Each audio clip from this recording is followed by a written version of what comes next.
Tes. Okey. Innal hamdalillah nahmaduhu wa nasta'inuhu wa nastaghfiruh wa na'udzu billahi min shururi anfusina wa sayyiati a'malina may yahdihillahu fala mudhillalah wa may yudlil fala hadiyalah. Asyhadu an la ilaha illallah wahdahu la syarikalah wa asyhadu anna Muhammadan abduhu wa rasuluh. Allahumma salli wa sallim ala sayidina Muhammad wa ala alihi wa ashabihi wa man tabi'ahu bi ihsan ila yaumiddin. Amma ba'. Assalamualaikum tuan-tuan dan puan-puan, penonton sekalian. Hari ini saya bersama-sama dengan GPMS Tambun dan juga Majlis Belia Daerah Kinta berhasrat untuk menyambung siri ketiga program resensi buku kami. Sebelum ini yang pertama kita bersama dengan Cik Ramlan dengan buku Men Are From Mars, Women Are From Venus. Yang kedua adalah bersama dengan Dr. Sahul dengan sebuah buku yang dikarang oleh Datuk Dr. Siddiq Fazil. Dan yang ketiga sekarang ini adalah saya bawakan buku Seni Berfikir Yang Hilang, iaitu tulisan Ustaz Hasrizal bin Abdul Jamil. Jadi tuan-tuan dan puan-puan sekalian, ceritanya adalah sewaktu PKP yang pertama dahulu, sewaktu bulan 3, saya ketika itu ialah semua orang duduk rumah kan, jadi bosan. Jadi buku pertama yang saya beli, bukan pertama yang saya baca, yang saya beli adalah buku ini. Dan saya beli buku ini dalam keadaan saya tidak mengenali penulisnya, Ustaz Hasrizal, dan saya tidak tahu tentang buku ini. Yang saya tahu dua saja, iaitu buku kulitnya cantik. Kulit bukunya cantik kan? Maksudnya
bahasa mudahnya adalah propaganda. Maksudnya penyebaran dakwah itu tidak semestinya dakwah itu perlu betul. Salah pun boleh jadi. Dalam sejarah manusia ini berapa banyak dakwah yang telah disebarkan dan terbukti salah. Jadi dakwah ini yang dibawakan oleh Islam ini yang menjadi tunjang kepada agama Islam kita 1400 sejak 1400 tahun yang dahulu adalah dakwah yang mengajak kepada kebenaran. Okey, dan seperti yang kita tahulah, umat Islam ini adalah umat dakwah. Jadi dakwah ini bukan tanggungjawab para ustaz, ulama, menteri agama dan sebagainya, tetapi adalah tanggungjawab semua. Jadi penting untuk kita mengkaji semula sebagai seorang pendakwah, kita punya kerja hakiki mendakwah ini, apakah perkara-perkara yang perlu kita titik beratkan. Jadi ini disebut dalam buku ini. Kandungan ini menurut Syekh Yusuf Al-Qaradawi ada beberapa cabang ilmu yang perlu dikuasai, iaitu ilmu agama yang pertama sekali. Yang kedua adalah ilmu sejarah. Yang ketiga adalah ilmu sastra dan bahasa. Yang keempat adalah ilmu kemanusiaan. Yang kelima adalah ilmu sains. Dan yang keenam adalah hal ehwal semasa, ilmu hal ehwal semasa. Baiklah, sebelum kita mula, saya ingin mulakan dengan tentang, boleh dikatakan penerangan awal lah tentang buku ini, yang menyebut apakah bekalan untuk kita berdakwah. 3 yang pertama dahulu. Yang pertama adalah iman. Iman ini dilihat sebagai satu keyakinan. Ustaz Hasrizal memberikan satu analogi yang katanya, contoh, kita sebagai seorang yang terperangkap dalam banjir, yang sekarang ni kita habis harta kita berada di atas rumah, lalu kita menelefon bomba. Okey, dalam keadaan harta kita sudah habis, dalam keadaan kita telah hilang segala-galanya, apakah yang membuatkan kita masih lagi berada di atas bumbung? Kerana kita mempercayai kita sedang menunggu penyelamat kita. Maka apabila ada keyakinan dalam diri, walaupun ada cabaran, walaupun kita ditolak, walaupun kita ditentang, maka kita akan terus melakukan perkara yang kita rasa betul. Ini adalah iman. Sebab itu kelebihan orang Islam ini adalah kerana kita ada sesuatu di atas perjuangan kita itu. Perjuangan kita di dunia itu, kita percaya bahawa sama adalah kita punya usaha itu berjaya ataupun tidak di dunia ini, ada yang menanti kita untuk membalas di akhirat kelak. Jadi ini adalah satu keyakinan yang perlu ada pada setiap pendakwah lah. Kalau tidak, dalam kita melakukan kerja dakwah, melakukan kebaikan, kita akan kecewa. Kita akan mudah kecewa apabila tidak mendapat sambutan, apabila orang tidak hargai kita. Jadi untuk mengelakkan kekecewaan itu, maka keimananlah ubatnya. Yang kedua adalah bekalan akhlak. Akhlak yang baik, maksudnya dalam kita membawa dakwah, perkara yang betul, perkara yang mengajak manusia untuk melakukan kebaikan, perlulah didorongi dengan akhlak yang baik. Kerana akhlak itu juga adalah sebahagian daripada dakwah. Yang ketiga, sudah semestinya adalah bekalan ilmu pengetahuan. Sebab itu kita biasa dengar orang bijak pandai mengatakan bahawa perjuangan umat Islam di akhir zaman ini penuh dengan semangat tapi tidak dengan ilmu. Jadi apabila kita membawa semangat semata-mata, sebenarnya kita membawa kekosongan kepada orang lain. Contohnya, apabila ada seseorang yang memerlukan bantuan di tepi jalan, saya selalu sebut kat kawan-kawan saya kan, ada seseorang yang perlukan bantuan di tepi jalan kerana keretanya rosak, tetapi kita datang kepadanya dalam keadaan kita bukan mekanik, dalam keadaan kita tidak ada contact number mana-mana mekanik, kita tidak ada jumper, kita tidak ada spana dan sebagainya. Maka kalau kita tidak persiapkan diri kita untuk membantu orang lain, mana mungkin kita boleh bantu walaupun kita ada semangat yang berkobar-kobar untuk membantu. Itulah pentingnya ilmu pengetahuan, ilmu yang perlu kita ada sebelum kita membantu orang lain. Baik, maka kita terus kepada cabang pertama. Cabang yang disebut, yang diperlukan oleh pendakwah adalah ilmu agama. Ilmu agama ini dibahagikan kepada 6. Yang pertama adalah Al-Quran. Jadi Al-Quran ini seperti yang kita sedia maklum adalah panduan dan sumber utama kita yang perlu diketahui. Yang menariknya, dalam susunan apakah perkara yang diperlukan oleh pendakwah di dalam buku ini, walaupun ada dibahagikan kepada 6 bahagian, ilmu agama, ilmu sejarah dan sebagainya, tetapi hasil bacaan saya mendapati bahawa ilmu agama ini melebihi separuh daripada buku. Separuh daripada buku, maksudnya daripada 6 bahagian itu, bahagian agama saja sudah separuh daripada buku. Dan ini juga disebut oleh penulis adalah sebagaimana dalam kitab sebenar, iaitu At-Thaqafah Ad-Daiyah. Maksudnya, apa yang kita nampak di sini adalah cara untuk kita menggambarkan bahawa apa-apa dahulu sebelum kita pergi ke bidang, sebelum kita menguasai bidang-bidang lain, inilah bidang yang terpenting. Dan inilah bidang yang perlu diperincikan dengan lebih mendalam. Okey. Jadi kita perlu faham, bagi saya secara ringkasnya kita perlu faham konsepnya dalam agama ini. Kita ada Al-Quran. Al-Quran itu sebagai pedoman asas kita. Dan kemudian Al-Quran ini ada dinilai tambahkan di dalam As-Sunnah. Sebagai contoh, dalam Al-Quran menyeru kita untuk berpuasa, menyeru kita untuk solat. Tetapi perinciannya, cara untuk kita melakukan perkara tersebut ada di dalam As-Sunnah, iaitu hadis. Dan di dalam hadis ini disebut oleh penulis bahawa kita perlu berhati-hati dengan hadis yang palsu dan juga hadis-hadis yang dhaif. Kerana ini boleh membawa kepada kefahaman-kefahaman yang liar, yang sebenarnya bukanlah ajaran daripada agama Islam. Sebab kita pernah dengar dahulu bahawa orang Arab ni, seperti kita lah, maksudnya kita ada elemen-elemen yang untuk kepentingan diri. Sebagaimana orang Arab zaman itu, contohnya apabila dia jual satu air kan, contoh air ni kan, maka dia cipta hadis. Dia cipta hadis kata air ni penawar segala penyakit, katakan.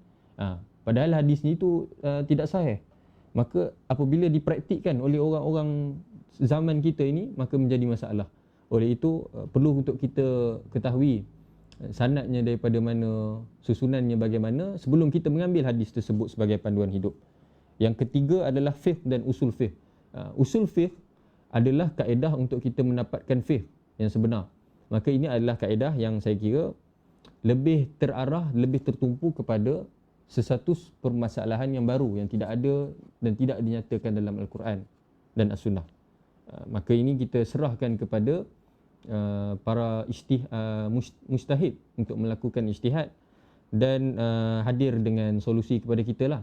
Kerana untuk kita melakukan, untuk kita membina sesuatu perkara seperti ini, dia memerlukan kepada kefahaman dan juga disiplin yang betul. Bukan sewenang-wenangnya untuk kita mengeluarkan hukum dan sebagainya. Jadi itu ilmu agama lah secara ringkasnya. Saya ringkas saja. Jadi untuk kita faham dengan lebih lanjut bagaimana Ustaz Asrizal memperincikan setiap ni, saya sarankan untuk penonton sekalian baca sendiri. Kerana bagi saya dalam buku ini yang paling seronoknya adalah contoh-contoh yang dibawakan adalah contoh-contoh yang dekat dengan kita. Maka lebih mudah untuk kita fahami dalam konteks semasa. Okey? Jadi bahagian yang kedua, cabang yang kedua adalah ilmu sejarah. Mengapa kita perlu mempelajari ilmu sejarah? Okey? Ilmu sejarah ini dalam buku ini juga disebut bahawa sejarah itu sifatnya berulang-ulang. Ini kalau kita baca buku teks tingkatan 2 kan, saya ingat lagi, setiap muka surat tu tulis kat bawah tu, George Santayana, sesiapa yang melupakan sejarah pasti akan mengulanginya. Jadi itu memang satu perkara yang kita tidak boleh nafikan. Maka kita melihat perkembangan tamadun di seluruh dunia, sama ada Islam ataupun bukan Islam, maka kita akan dapat melihat di manakah kelompongan yang berlaku. Dan contohnya apabila kita mengkaji kehebatan zaman kegemilangan kerajaan Melayu Melaka, itu zaman yang kita semua banggalah. Jangan kita melihat daripada aspek-aspek yang melibatkan celestial ataupun benda-benda yang ajaib. Kita melihat di manakah permulaan kebangkitan tamadun kita pada ketika itu. Apakah yang menjadikan Melaka gemilang pada ketika itu. Itu yang kita ingin kutip. Dan tidak perlu kita untuk kita perkecilkan perjuangan kekalahan kita, kejatuhan tamadun, kejatuhan Melaka pada ketika itu. Kerana sebenarnya apabila kita kalah ataupun apabila satu perkara yang buruk berlaku pada zaman itu, maka kita boleh pelajari dengan lebih banyak iktibar-iktibarnya. Contohnya apa yang menyebabkan kejatuhan empayar Islam, tamadun Islam adalah antaranya adalah pemimpin yang tidak cekap, berlakunya pecah amanah dengan berleluasa. Itulah termasuk rasuah, termasuk macam-macam masalah-masalah yang berkaitan dengan integriti itu. Jadi itu yang sepatutnya kita belajar. Dan saya melihat perkara ini untuk kita tidak fokus semata-mata kepada sejarah Islam, kerana pembangunan tamadun-tamadun yang lain yang hebat.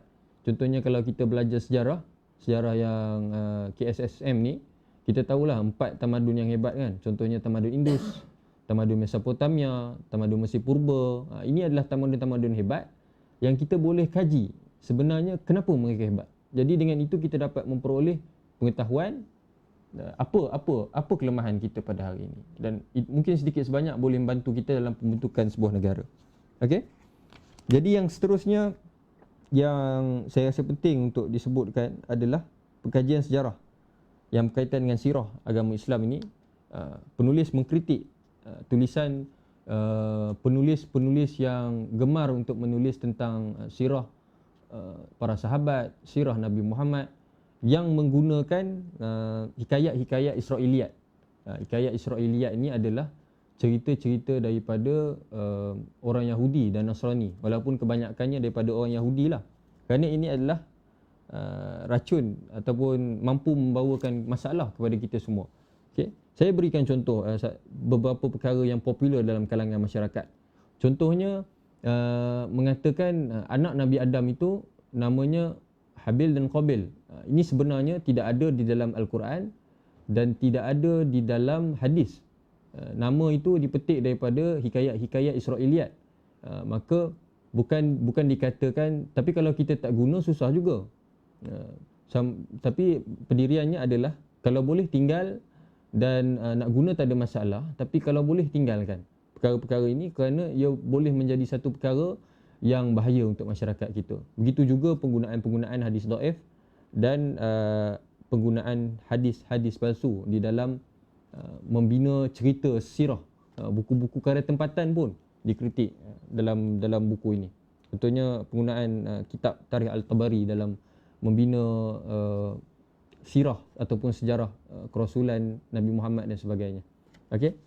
Yang seterusnya adalah di dalam sejarah ini kita juga melihat seperti yang saya katakan tadi, bahawa kita boleh melihat kehebatan sebuah tamadun itu di mana dan kita boleh mempelajarinya. Contoh disebut dalam ini ketika kehebatan ataupun keagungan Empayar Turki Uthmaniyah, Hagia Sophia, ada satu jambatan yang sangat hebat di bandar Turki pada ketika itu. Mereka tidak ada kerajaan, mereka tidak banyak duit, dan juga rakyat mereka juga, maksudnya dalam kelompok seperti kita, ada yang kaya, ada yang miskin dan sebagainya. Tetapi bagaimana mereka membangunkan tamadun mereka pada ketika itu adalah dengan wakaf. Wakaf. Maksudnya wakaf, nak buat sekolah, okey, kita kutip duit untuk buat wakaf, untuk bina sekolah.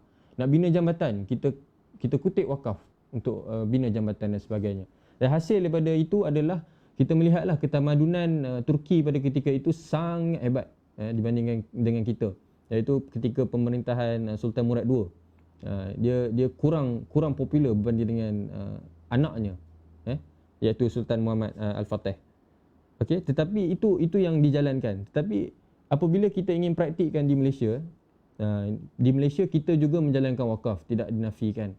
Contohnya kita wakaf bina sekolah agama, kita wakaf bina tempat istirahat, pondok dan sebagainya kan. Cuma yang kita terlepas pandang adalah wakaf ketika zaman dahulu adalah usaha wakaf itu berjalan, tetapi usaha untuk menjaga barang-barang wakaf itu juga dititik beratkan. Contoh bila kita lihat berapa banyak pusat-pusat tahfiz yang setelah dibangunkan dengan dana wakaf, kemudian ada masalah, contohnya membayar gaji para guru, masalah fasiliti dan sebagainya. Itu adalah kerana wakaf yang kita laksanakan di Malaysia ini tidak sama seperti yang dijalankan pada zaman dahulu, iaitu penjagaannya dan juga mencantikkan apa yang telah diwakafkan itu tidak berlaku. Okey, ya, itu perkara-perkara yang pada zaman dahulu pun telah berlaku. Jadi sepatutnya kita mengambil pengajaran untuk kita ubah dalam konteks Malaysia baru ini. Okey. Yang ketiga adalah ilmu sastra dan bahasa. Ilmu sastra dan bahasa ini dilihat oleh pengarang ataupun penulis sebagai kunci untuk membuka dunia ilmu. Yalah, maksudnya kita andaikanlah kita ini cuma fasih berbahasa Melayu. Maksudnya kita punya bahan bacaan, bidang kajian, kita hanya akan cari sumber-sumber yang berasal daripada bahasa Melayu. Maka contoh, bila kita mahir dua bahasa, maka kita akan dapat sumber-sumber daripada bahasa Inggeris. Kita boleh dengar ceramah-ceramah ataupun syarahan-syarahan daripada profesional dan juga intelektual daripada yang berbahasa Inggeris. Itu adalah kelebihan kita berbahasa. Jadi semakin banyak bahasa yang kita kuasai, maka secara automatiknya makin banyak bidang ilmu, semakin luas bidang ilmu yang kita mampu kuasai. Jadi itulah kepentingan bahasa. Kenapa bahasa penting? Saya adalah orang yang bukanlah dikatakan banyak membaca, tetapi bacaan saya itu menyebabkan saya banyak menggunakan perkataan-perkataan yang membawa terminologi yang tersendiri. Contohnya saya pernah tulis di Facebook kan, perkataan asimilasi saya gunakan. Asimilasi ini adalah perkataan yang susah untuk saya terangkan dalam bahasa yang berbeza. Terangkan dalam perkataan yang berbeza. Kita boleh cari perkataan sinonim, tetapi terminologi terhadap perkataan itu susah untuk kita tunjukkan lah. Sebab asimilasi ini pun perkataan dalam bahasa Inggeris. Kenapa kita Melayu kan? Sebab konotasi ataupun terminologi terhadap perkataan itu adalah baru. Sebagai contoh, dalam Islam, kita untuk memudahkan kefahaman lah, saya cerita, katakanlah kita ambil satu perkataan Islam yang kita sudah faham terminologinya. Katakanlah wuduk. Wuduk ini, bagaimana kita nak cerita kepada orang bukan Islam tentang wuduk? Kita sebut satu perkataan, pergi ambil wuduk. Tetapi satu perkataan itu saja, dua suku kata dalam sebutan Melayu itu, membawa satu terminologi yang panjang. Kita perlu mulakan dengan niat. Kemudian apa perbuatan sunat di dalam berwuduk? Apa perbuatan rukun dalam wuduk? Wuduk ini untuk apa? Itu semua kita boleh faham dengan memahami satu terminologi yang ringkas. Itulah yang saya melihat masalah masyarakat pada hari ini dengan golongan intelektual adalah apabila golongan intelektual banyak bermain dengan perkataan-perkataan yang berat. Laras bahasa mereka adalah berbeza dengan laras bahasa orang awam. Perkataan-perkataan yang mereka guna adalah lain. Jadi ini menyebabkan apabila kita membaca tulisan-tulisan mereka, kita salah faham apa yang sebenarnya dimaksudkan oleh mereka. Dan kita rasa mereka ini jargon, kita rasa mereka ini tidak realistik dengan masyarakat. Walhal sebenarnya isunya hanyalah bahasa. Itu yang pertama. Yang kedua, saya melihat apabila wujud salah faham juga menjadi satu masalah. Bahasa-bahasa yang keras digunakan di dalam tulisan-tulisan akademik. Contohnya perkataan liberal. Perkataan ini adalah perkataan yang panjang untuk kita sembangkan. Kerana liberal ini telah the demonized word. Maksudnya perkataan yang telah disetankan di Malaysia sahaja. Okey. Sedangkan liberal ini yang salahnya adalah sekiranya berlaku liberalisasi dalam agama semata-mata. Okey. Saya berikan contoh. Dalam wawasan 2020 kan, zaman yang Tun Dr. Mahathir tu, apa yang dibawakan, salah satu perkara yang ingin dicapai dalam masyarakat wawasan 2020 itu adalah sebuah masyarakat yang berfikiran liberal. Maksudnya kalau kita bentang balik dalam tahun 2020 ini, berdasarkan ketakutan kita terhadap perkataan liberal itu, agak-agak apa respon masyarakat kan? Jadi pemahaman terhadap perkataan, konotasi terhadap perkataan liberal itu sendiri, sebenarnya kita telah banyak salah faham. Jadi itu pentingnya untuk kita mempelajari bahasa. Apakah maksud perkataan demi perkataan itu. Okay? Dan perbezaan ini juga boleh membawa perbalahan yang besar lah. Saya ada kawan di sekolah dahulu. Dia bukan seorang yang tidak pandai. Dia seorang yang pandai dalam ilmu agama. Maka kita mentauhidkan Allah Subhanahu Wa Taala kan. Kita mentauhidkan Tuhan. Jadi dia timbul satu persoalan dalam dirinya adalah, okey, dalam keadaan kita percayakan Allah itu kuasa tertinggi, manusia ini semua sama rata dan sebagainya, kenapa bila kita sebut tentang kita punya sistem kesultanan, kita panggil dia, kita gelar dia dengan gelaran yang terlalu besar? Contohnya Duli Yang Maha Mulia di Perak. Duli Yang Maha Mulia Paduka Seri Sultan Perak Darul Rizwan kan. Kalau orang yang tidak tahu perkataan itu dengar, dia akan rasa macam, tak boleh ni. Kan? Dia sensitif lah dengan perkataan-perkataan Maha Mulia. Pertuan yang di Pertuan Agong. Paduka Seri Sultan. Itu perkataan-perkataan yang menggambarkan ada beza jurang antara masyarakat dan juga kesultanan ini. Tetapi kalau kita tahu ilmu bahasa, sebenarnya perkara ini tidak berlaku pun.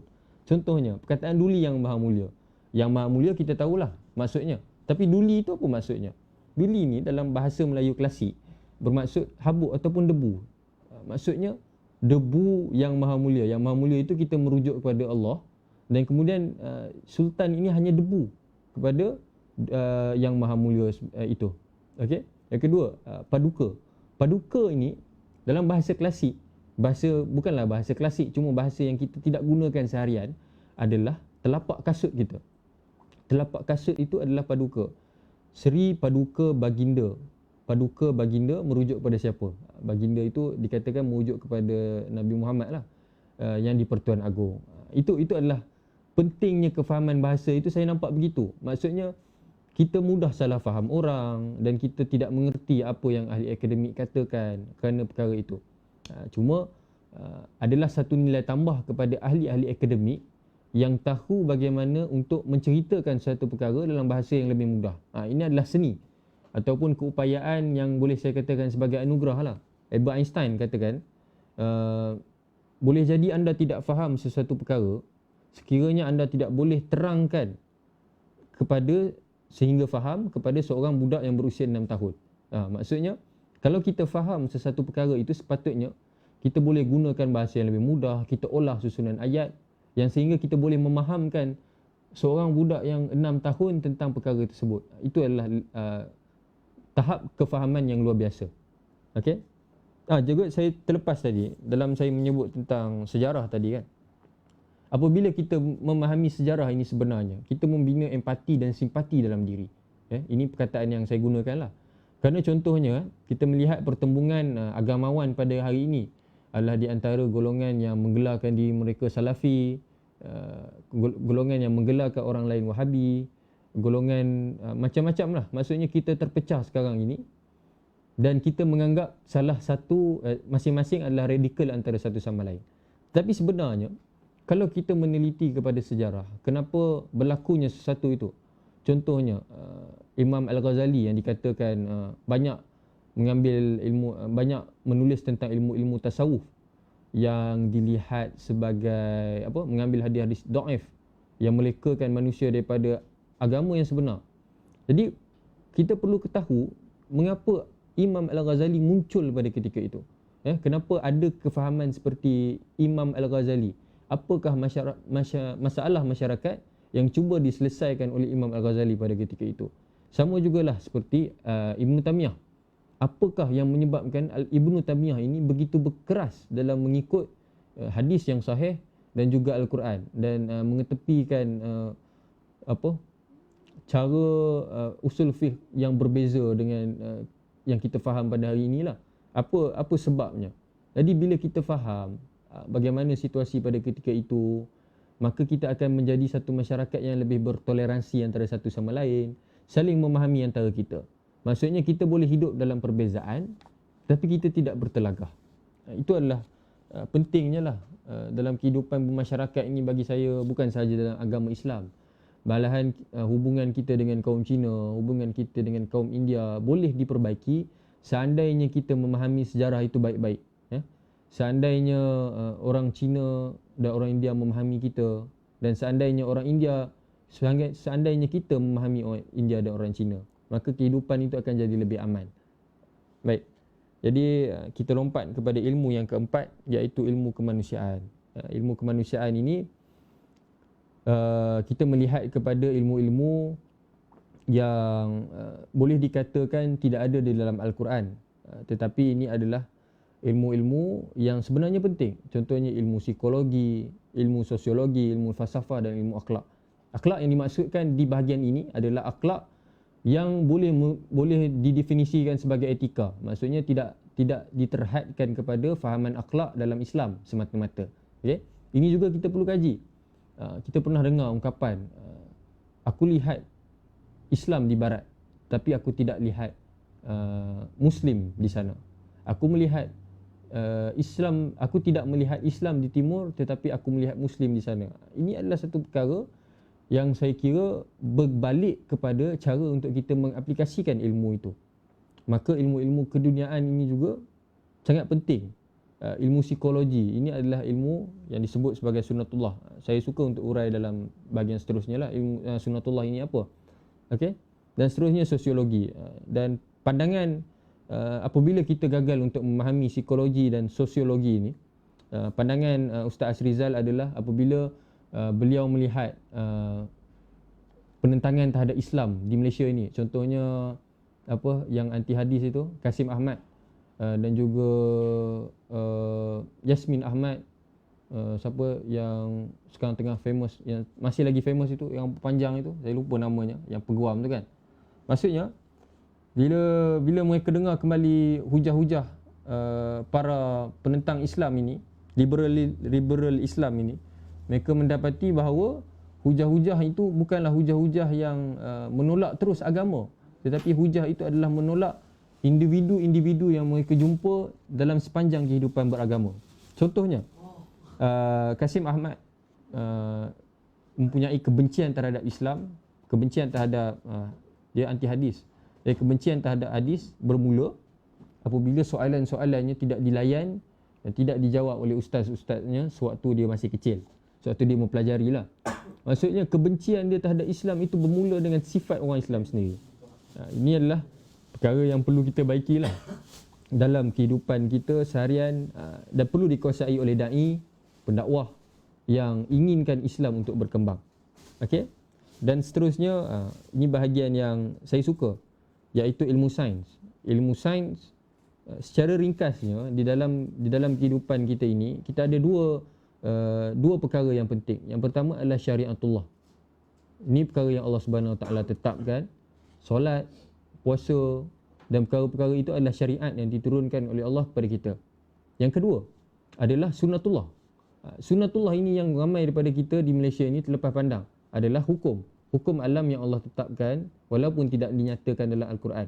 Contohnya, kalau saya angkat telefon ni kan, saya angkat telefon saya, kemudian saya lepaskan, handphone itu akan terjatuh. Itu adalah daya tarikan graviti. Ini adalah ilmu sains. Maka kita perlu akur terhadap sunnatullah ini, kerana sunnatullah ini juga adalah perkara-perkara yang dicipta dan ditetapkan oleh Allah Subhanahu Wa Taala. Maka contoh ataupun analogi, saya cerita secara rumusannya, cerita analogi yang dibawakan untuk menerangkan ilmu sains ini telah terasing daripada masyarakat adalah cerita Pak Haji dan Ah Chong. Ceritanya adalah dua-duanya pekebun, dua-duanya menanam jagung. Setiap hari Pak Haji ini bangun pagi, solat subuh, zikir, wirid, kemudian pergi ke ladangnya, campak-campak sahaja sayurannya, kemudian balik dan berdoa kembali. Maksudnya kehidupan ritualnya hebat, berdoa kembali, melakukan amalan-amalan agama. Kemudian itu cerita Pak Haji menanam jagung. Cerita Ah Chong pula, Ah Chong bangun pagi, kemudian mempraktikkan ilmu-ilmu pengetahuannya yang beliau tahu dalam ilmu menanam jagung itu. Contoh, ambil maklumat daripada agensi-agensi kerajaan yang berkaitan dengan kebun ke dan sebagainya. Maksudnya beliau melakukan penanaman itu dengan ilmu pengetahuan yang beliau ada. Walaupun Ah Chong ini tidak solat, walaupun Ah Chong ini tidak berzikir, tidak berdoa dan tidak ada tauhid di dalam dirinya, tetapi berdasarkan kedua-dua individu ini, siapa pokok jagung siapa yang akan subur dahulu? Adakah Ah Chong ataupun Pak Haji? Jadi jawapannya sudah pastilah Ah Chong, kerana beliau menanam itu dengan ilmu, bukan berdasarkan kepada amalan ritual semata-mata. Kerana ilmu itu adalah sunnatullah, perkara-perkara yang telah ditetapkan oleh Allah Subhanahu Wa Taala. Juga perlu kita ambil perhatian. Okey? Kerana kalau kita berbicara soal ilmu agama ini, satu perkara yang sudah tidak asing dalam masyarakat adalah perbincangan tentang sekularisme. Sekularisme ini ertinya adalah mengasingkan agama daripada kehidupan seharian. Walaupun begitu, tetapi kita melihat pada hari ini masyarakat lebih kerap kali mengasingkan ilmu agama, amalan agama dengan sunnatullah ataupun kehidupan dunia ini. Dan ini juga dilihat sebagai satu masalah yang besar, kerana kedua-dua perkara ini perlu seimbang antara syariatullah dan sunnatullah. Barulah ini akan menjamin kepada masyarakat yang lebih membangun. Ya, kalau kita ingin harapkan kemajuan semata-mata kita ingin berdoa, tetapi kita tidak ada usaha, kita tidak ada ilmu tentang sunnatullah ini, maka jawapannya adalah kita akan gagal. Ya. Jadi sekularisme yang terbalik ini juga perlu diberikan perhatian. Adakah kita mengasingkan dalam kehidupan beragama kita, dalam kita bersolat, dalam kita puasa ini, kita asingkan pengetahuan-pengetahuan yang sepatutnya penting. Okey. Jadi itulah sedikit sebanyak berkenaan dengan ilmu sains. Dan yang terakhir adalah ilmu hal ehwal semasa. Hal ehwal semasa ini hanya 4 muka surat. Daripada buku yang lebih kurang 260 muka surat ini, hanya 4 muka surat saja ilmu hal ehwal semasa. Walaupun hal ehwal semasa ni kita lah yang paling seronok sembang kan. Sembang pasal apa? Sembang pasal krisis politik, sembang pasal macam-macam lah yang berlaku di sekeliling kita ni, yang lofa kahwin ke tak kan. Jadi itu adalah perkara yang Syekh Yusof Al-Qaradawi meletakkan perhatian yang hujung sekali berkaitan dengan isu semasa. Dan juga Ustaz Asrizal juga meletakkan peruntukan 4 muka surat saja daripada bukunya yang mempunyai 260 halaman. Jadi anda sendiri tahulah kenapa, sedangkan dalam kehidupan kita hari ini sudah terbalik kan. Maksudnya kita lebih pentingkan ilmu hal ehwal semasa ini berbanding dengan perkara-perkara yang menjadi tunjang kepada dakwah yang saya sebutkan di awal tadi, 5 yang asas tadi kan.